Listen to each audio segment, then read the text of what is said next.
अनुदान मांग संख्या 26 युवा मामले एवं खेल, मांग संख्या 32 महिला एवं बाल विकास, मांग संख्या 56 उद्योग के लिए बोलने का मौका दिया। मेरी पार्टी ने मुझे समय दिया। नेता प्रतिपक्ष जी का बहुत धन्यवाद, आपका बहुत धन्यवाद। अध्यक्ष महोदय, मुझसे पूर्व में बेरोड से आने वाले सम्मान्य सदस्य,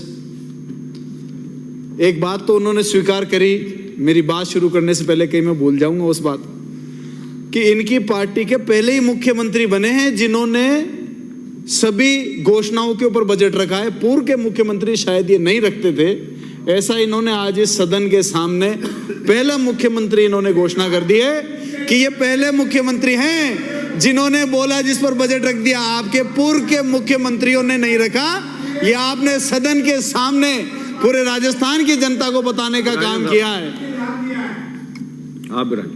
उद्योगों के ऊपर लोक लुभाव ने शब्द काम लिए गए। माननीय उद्योग मंत्री हमारे बीच में बैठे हैं, लोन देने की बात करी, इंडस्ट्रियल पार्क्स डेवलप करने की बात करी, एक्सपोर्ट हब बनाने की बात करी, एक्सपोर्ट प्रमोशन पॉलिसी लाने की बात करी।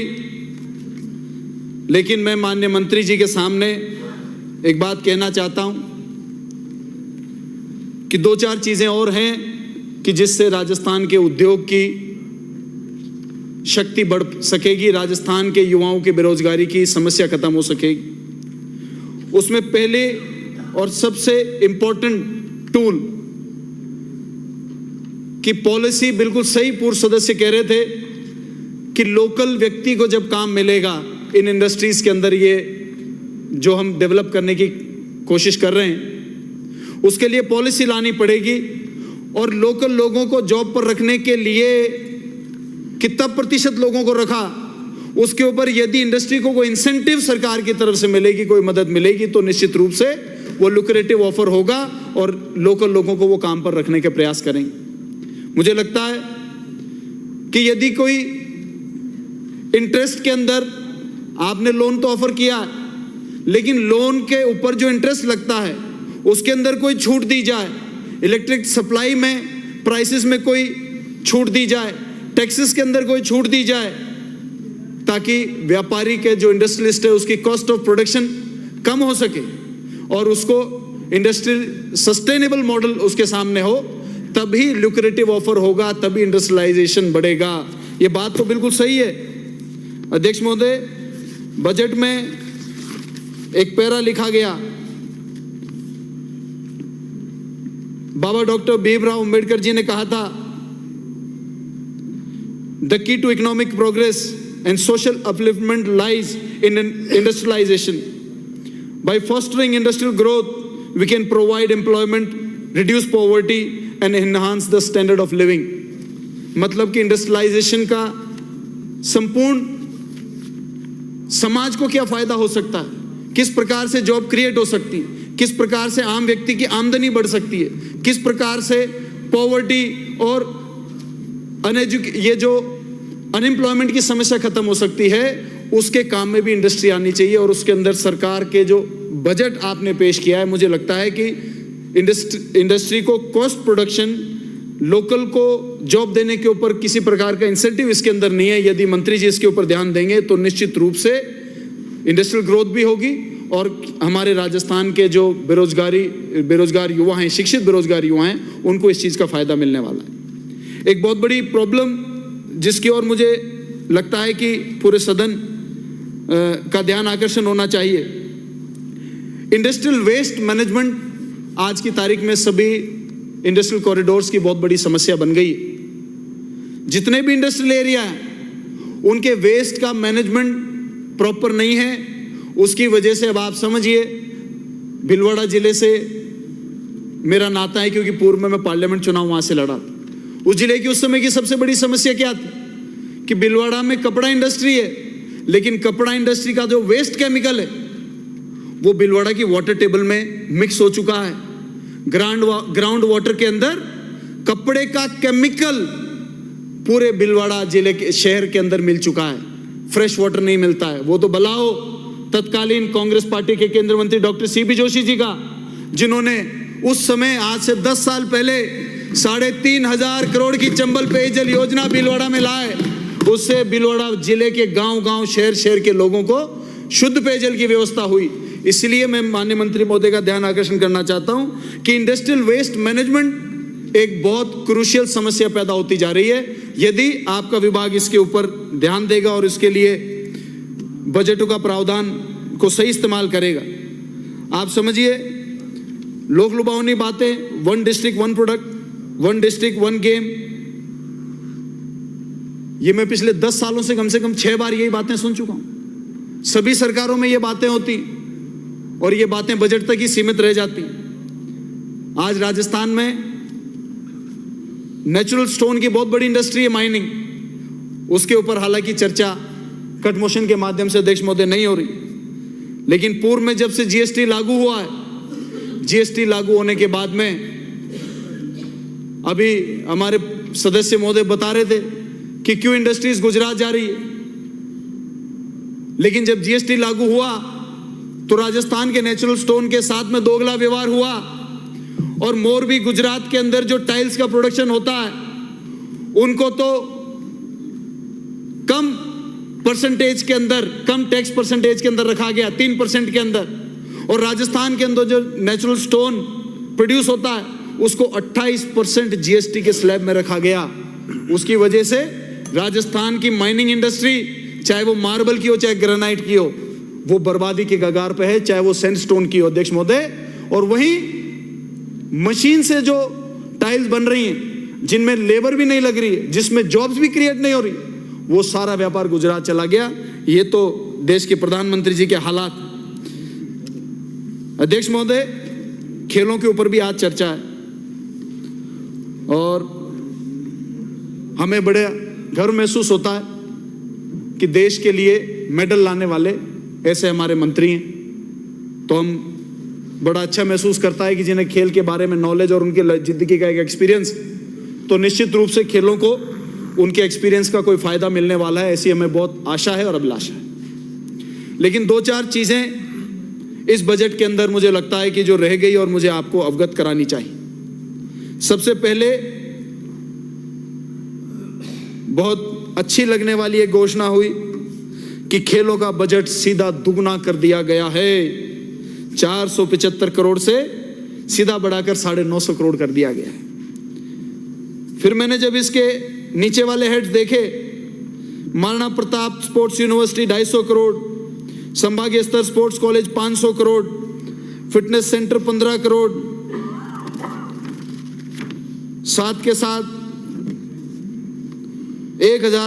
10,000 से ऊपर आबादी वाले ग्राम पंचायतों में स्टेडियम, 9 खेल स्टेडियम, सिंथेटिक ट्रैक।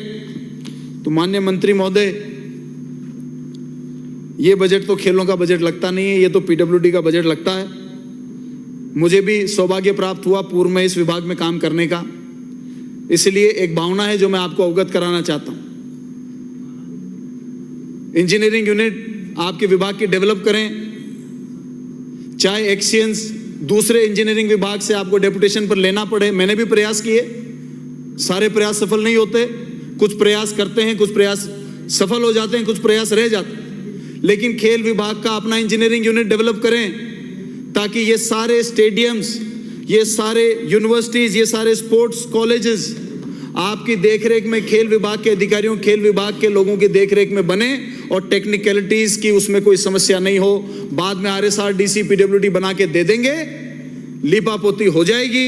मजबूरी में आपके विभाग को उनकी हैंडओवर लेनी पड़ेगी और बाद में जब तक हैंडओवर लेंगे तब तक उनमें से आधे से ज्यादा सामान काम करने लायक नहीं रहेंगे। ये मैंने मेरे कार्यकाल में देखा है, इसलिए मैं आपको बता रहा हूं कि आप इंजीनियरिंग यूनिट डेवलप करें। फिर आप मैं खड़ा हो जाता आपके बीच में, मैं खड़ा हो जाता आपके बीच में, आपकी आवाज इस सदन में नहीं आती।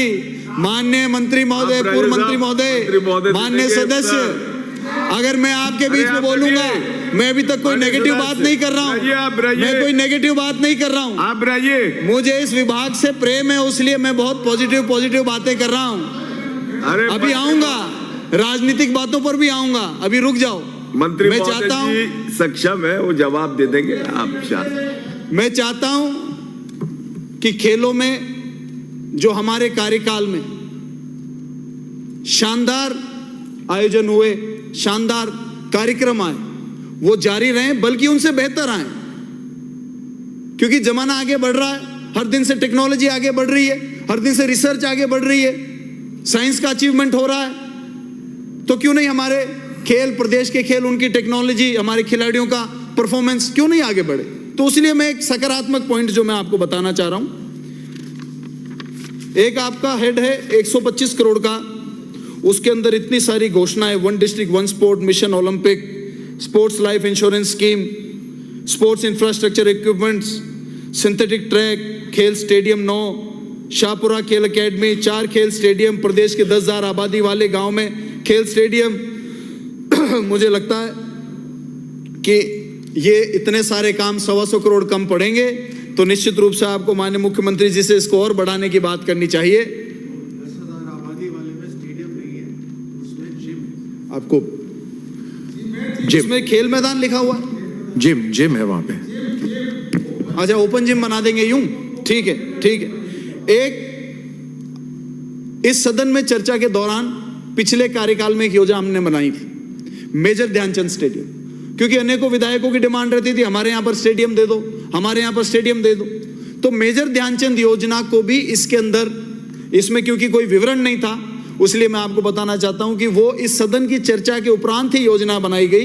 कोई भी विधायक अपने कोष से 1 करोड़ तक पैसा दे दे, तो विभाग 1 करोड़ तक उसमें लगाकर, जो छोटी छोटी तहसीलें, तहसील हेडक्वार्टर के लिए है, मैं मंत्री महोदय से ये मांग करूंगा कि हमारे समय में ये तहसील लेवल तक हुई, आप इसको ग्राम पंचायतों तक लेकर जाएं, तो निश्चित रूप से राजस्थान के खिलाड़ियों को, ग्रामीण प्रतिभाओं को, मुझे लगता है कि इस सदन की चर्चाओं का जो असल फायदा है वो तब मिल पाएगा।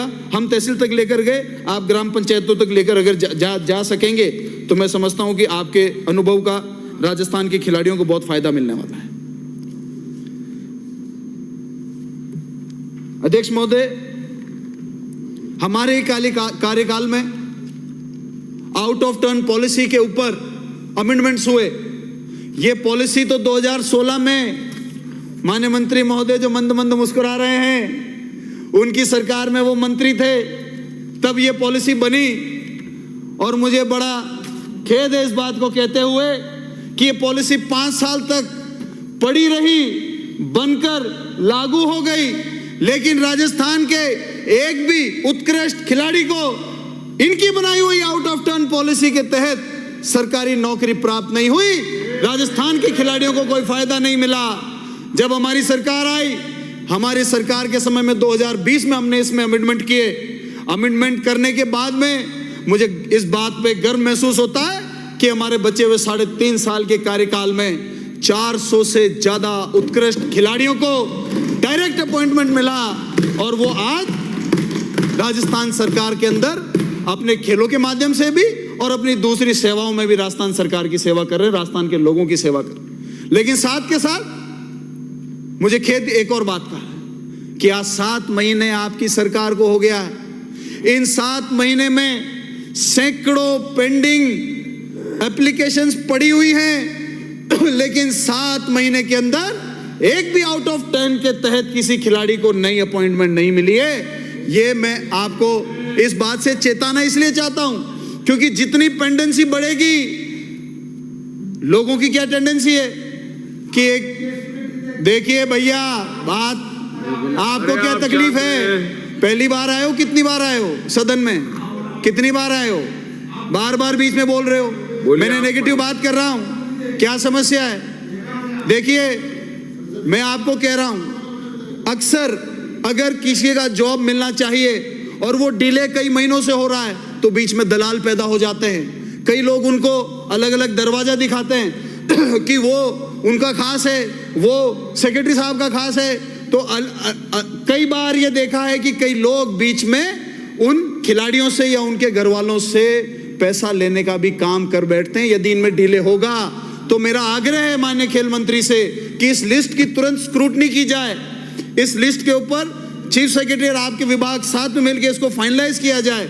जो भी, जिनका भी एप्लीकेशन सही है, उसको स्क्रूटनी करके उन्हें जल्दी से जल्दी जो विभाग अलॉट करके उन्हें जल्दी जल्दी ज्वाइनिंग दिलाई जाए, वरना बीच में कोई खेला कर जाएगा, बदनाम आपकी सरकार हो जाएगी। बाद में हम इस सदन में इशू उठाने में कोई कमी नहीं रखेंगे। हमारी सरकार ने खेल प्रबंधक और सहायक खेल प्रबंधक की भी विज्ञप्ति निकाली थी। मंत्री महोदय से निवेदन है कि इसको भी जल्द से जल्द पूरी करें, क्योंकि इससे खेल विभाग के अंदर जो खाली पड़ी पोस्ट हैं, कई जिला खेल अधिकारियों की पोस्ट खाली पड़ी है, वो पोस्टें इनसे भर जाएगी तो खेल के जो राजस्थान के खिलाड़ी उनको बहुत फायदा मिलेगा। अध्यक्ष महोदय, इनकी सरकार ने जब चुनाव लड़ा तो अपनी घोषणा पत्र में 34 नंबर पेज के ऊपर प्रथम पॉइंट में यह लिखा, हम यह सुनिश्चित करेंगे कि अंतर्राष्ट्रीय स्तर पर मेडल जीतने वाले खिलाड़ियों को सरकारी नौकरी मिले। हालांकि सुनिश्चित तो क्या करेंगे, ये तो पहले से ही सुनिश्चित था। 2% में अमेंडमेंट कर दिया, आउट ऑफ टर्न पॉलिसी में अमेंडमेंट कर दिया, लेकिन आज इनकी सरकार में उससे विपरीत व्यवहार हो रहा है। अंतर्राष्ट्रीय खिलाड़ियों के लिए एक नियम है कि आप अगर सरकारी नौकरी ज्वाइन भी करेंगे, अगले 5 साल तक आपको अंतर्राष्ट्रीय स्पर्धाओं में भाग लेना पड़ेगा, उत्कृष्ट परफॉर्मेंस देना पड़ेगा। वो उत्कृष्ट परफॉर्मेंस भी दे रहे हैं, वो अंतर्राष्ट्रीय प्रतिस्पर्धाओं में भाग भी ले रहे हैं, लेकिन आपके विभाग उनको ट्रेनिंग का नोटिस दे रहे हैं। जंगलात विभाग ने जो खिलाड़ी अभी भी वर्ल्ड कप्स की तैयारी में, वर्ल्ड चैंपियनशिप्स की तैयारी में, एशियन गेम्स की तैयारी में, कॉमनवेल्थ गेम्स की तैयारी में, ओलंपिक्स की तैयारी में, उन खिलाड़ियों को ट्रेनिंग पूरी नहीं करने के ऊपर जॉब से निकालने की धमकी दी गई है। और ये आज के अखबार में आप पढ़िएगा। आप समझिए, आप एक तरफ खिलाड़ियों को अपने घोषणा पत्र में वोट लेने के लिए कहते हैं कि हम जॉब देंगे, दूसरी तरफ जॉब मिले हुए खिलाड़ियों को निकालने की बात करते हैं। मैं समझता हूं कि ये दोहरा चरित्र जो है प्रदेश की जनता के सामने आना चाहिए। अध्यक्ष महोदय, खेलों के ऊपर तो मैं इतना ही बोलना चाहता था, क्योंकि सकारात्मक की चर्चा हो तो ठीक रहता है। मैं चाहता हूं कि जिस पहिए को मुझे खुशी होती है सदन को बताते हुए, अभी माननीय सदस्य फरमा रहे थे कि मेडल अब आएंगे, तो मैं दावा कर रहा हूं, इस सदन में खुला बोल रहा हूं, आजादी के बाद में आपकी जितनी सरकारें रही, उन सभी सरकारों के सारे राष्ट्रीय मेडल मिला लीजिए, और पिछले 5 साल हमारी सरकार रही, राजस्थान के राष्ट्रीय मेडल अगर उससे आधे भी आपकी सारी सरकार मिलकर अगर पहुंची हो, तो मैं इस सदन में पूरी जिम्मेदारी लेने के लिए तैयार हूं। आंकड़े पेश करिए, मैं जिम्मेदारी के साथ कह रहा हूं। नहीं, वो कह रहे थे ना कि मेडल अब आएंगे, तो मैं कह रहा हूं कि मेडल की बात नहीं, हमारी सरकार ने शुरू कर दिया। हमको तो खुशी है कि एक खिलाड़ी खेल मंत्री बना है, और उनके एक्सपीरियंस का फायदा मिलना चाहिए और हमसे भी 10 गुना काम होना चाहिए, हमारी ये आशा है। विश्वास तो अब नाई मातम बालकतना के जजमान कटेगार सामना होगा कि ये तो अभी सामने आ जाएंगे। माननीय अध्यक्ष महोदय, महिला बाल विकास के ऊपर भी चर्चा है, बस 2 से 4 मिनट कह के अपनी बात को खत्म करो। बस आप 1 मिनट में ये समाप्त करें। घोषणा पत्र में पेज नंबर 29 के ऊपर हम आंगनबाड़ी कार्यकर्ताओं का मानसिक दे 13,000, मिनी आंगनबाड़ी कार्यकर्ता का मानदेय 7500, आंगनबाड़ी सहायकों का मानदेय 6500 और आशा कार्यकर्ताओं का मानदेय 6000 करेंगे। उन सब के साथ में इस सरकार ने धोखा किया है, और अभी आंगनबाड़ी कार्यकर्ता को केवल 95 में 9,581 रुपए, आंगनबाड़ी सहायिका को 5,590 रुपए, आशा सहयोगिनी को 4,508 रुपए का भुगतान हो रहा है। तो 13,000 वाला वादा, 6,500 वाला वादा, 6,000 वाला वादा 3 साल बाद पूरा करेंगे, या तो घोषणा पत्र में ये कर देते, या हमारे कार्यकाल पूरा होते होते अंत में पूरा करेंगे, ये लिख देते। लेकिन आपने राजस्थान के आंगनबाड़ी कार्यकर्ता, आंगनबाड़ी सहायिका, आशा सहयोगिनी के साथ में धोखा करने का काम किया है, उनके वोट लेकर पलटने का काम किया है। आने वाले समय में वो भी आपको पलटने का काम करेंगे। साथ के साथ एक लास्ट पॉइंट, साथ के साथ हमारी सरकार में 5 अक्टूबर 2023 को वन टाइम रिटायरमेंट पे इनके 2 लाख से लेकर 3 लाख तक के वन टाइम रिटायरमेंट पर देने का एक सरकारी आदेश निकला था और उसकी अभी कोई उसको काम में नहीं लिया जा रहा है। ये रिटायर होती जा रही हैं, इन्हें वन टाइम रिटायरमेंट का सेटलमेंट का पैसा नहीं मिल रहा है। मैं माननीय मंत्री महोदय से निवेदन करूंगा कि इस पर ध्यान दें। ब्रायन माननीय सदस्य, आपका समय समाप्त। समय समाप्त। धन्यवाद अध्यक्ष महोदय। माननीय सभापति महोदय, धन्यवाद आपका कि मुझे